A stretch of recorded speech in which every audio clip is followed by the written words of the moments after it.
Lord అందరికీ వందనాలు తెలియజేస్తున్నాను. ఈరోజు దేవుడు ఇచ్చినటువంటి వాగ్దానము రూతు గ్రంథము 2వ అధ్యాయము 12వ వచనంలో రాయబడినట్టుగా, యెహోవా నీవు చేసిన దానికి ప్రతిఫలం ఇచ్చుము. దేవుడు అంటున్నాడు, నువ్వు చేసిన మంచి పనులకు నీకు తప్పకుండా ప్రతిఫలం వస్తుంది అంటున్నాడు. ఎందుకు అంటే రూతు తన యొక్క జీవితంలో ఎన్నో మంచి పనులు చేసింది. తప్పకుండా మరి కొద్ది కాలంలోనే ఆమె ఎంతో దీవెన పొందుకుందనమాట. ఒంటరిగా అయిపోయిన తన అత్తను విడిచి వెళ్ళకుండా, నేను నీతోనే ఉంటాను, నేను విడిచిపెట్టి నేను వెళ్ళనత్త అని ఆమెను వదలకుండా, ఆమె తన స్వార్థం చూసుకోకుండా ఆమెను వెంబడించింది. ఎందుకంటే కొంతకాలం తర్వాత తన అత్త చనిపోతే తన జీవితం ఏంటి, నేను ఒంటరిదాన్ని, నా తల్లిదండ్రుల దగ్గరికి వెళ్ళిపోతే నా తోబుట్టులు నా వారు అంటూ అక్కడ ఉంటారు అని ఆలోచించుకోలేదు ఆమె. ఎందుకు అనంటే ఎవ్వరు లేకుండా అనాథగా అయిపోయిన తన అత్తకి ఉన్నది నేను ఒక్కదాన్నే కాబట్టి నేనే ఆమెను చూసుకోవాలనుకుందనమాట.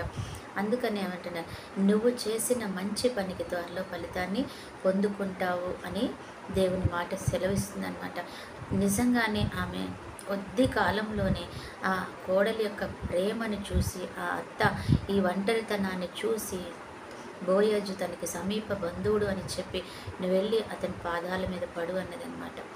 అవును, వెంటనే ఆమె తన అత్త చెప్పిన రీతిగా చేసింది. చక్కని ఆశీర్వాదకరమైన ప్రేమ కలిగిన కుటుంబాన్ని ఆమె తిరిగి పొందుకుంది. బిడ్డలను పొందుకుంది, కుటుంబాన్ని పొందుకుంది, ఆస్తిని పొందుకుంది, ఘనతను పొందుకుంది. ఆమె పొందుకోలేదంటూ ఏదీ లేదనమాట. ఆమె నమ్మిన దేవుడు, అలాగే ఆ దేవుడు నేర్పించిన మంచి ఈరోజు ఆమెకి అంత కృపనిచ్చిందనమాట. అందుకే దేవుడు అంటున్నాడు, నువ్వు చేసిన ఏ మంచి కూడా నీకు ప్రతిఫలాన్ని ఇవ్వకుండా ఉండదు. నువ్వు చేసిన ఏ పని కూడా నీకు తిరిగి ఆశీర్వాదకరంగా మారకుండా ఉండదు అంటున్నాడు. ఈరోజు నువ్వు మంచి చేసి నేను వేస్ట్ అయిపోయింది అని అనుకుంటున్నావా?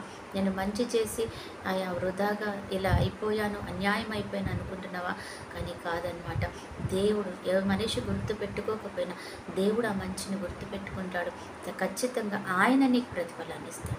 లోకం ఇవ్వకపోవచ్చు, ఆ బంధువులు ఇవ్వకపోవచ్చు, కుటుంబం ఇవ్వకపోవచ్చు, నీ భర్త ఇవ్వకపోవచ్చు, నీ బిడ్డలు ఇవ్వకపోవచ్చు, నువ్వు చేసిన ఆ మంచికి లేకపోతే నువ్వు చేసిన సేవకి ప్రతిఫలాన్ని వాళ్ళు ఇవ్వకపోవచ్చు. ఆ కృతజ్ఞత దేవుడు ఖచ్చితంగా నీకు ఇస్తాడు. అటువంటి కృప దేవుడు మనందరికీ ఇచ్చునుగాక. దేవా, ప్రేమ కలిగిన తండ్రి, ఈరోజు మాకు ఎంత గొప్ప చక్కని పాఠాన్ని నేర్పించావు ప్రభా. నువ్వు చేసిన మేలు ఎక్కడికి పోదని వాగ్దానం చేస్తున్నావు ప్రభా. నీకు వందనాలు. అటువంటి మేలుని బట్టి కృతజ్ఞతలు చెల్లించుకుంటూ తండ్రి ప్రవేశాం. ఆయా తండ్రి, మేము ఎక్కడ కూడా తండ్రి అలజడి కాము, ఆటంకం పొందుకోము తండ్రి ప్రవేశాం. మా మేలు ఎటు పోదని వాగ్దానం చేస్తున్నావు తండ్రి ప్రభా. నీకు వందనాలు. అటు కృపతో మమ్మల్ని నింపుకోండి తండ్రి. యా తండ్రి, అలాగే మాకు చేతనైనంత మేలు చేసే కృపను కూడా మాకు దయచేయమని, మమ్మల్ని దీవించి ఆశీర్వించి కృప చూపించి నడిపించుకోమని ప్రభా. ఈరోజు బర్త్డే మ్యారేజ్ డే జరుపుకుంటే బిడ్డలు జ్ఞాపకం చేసుకుని, అలాగే ఈరోజు ఎంతమంది బిడ్డలైతే ప్రభా యేసయ్య అయా తండ్రి మమ్మల్ని దీవించి ఆశీర్వదించమని అడుగుతున్నారు తండ్రి.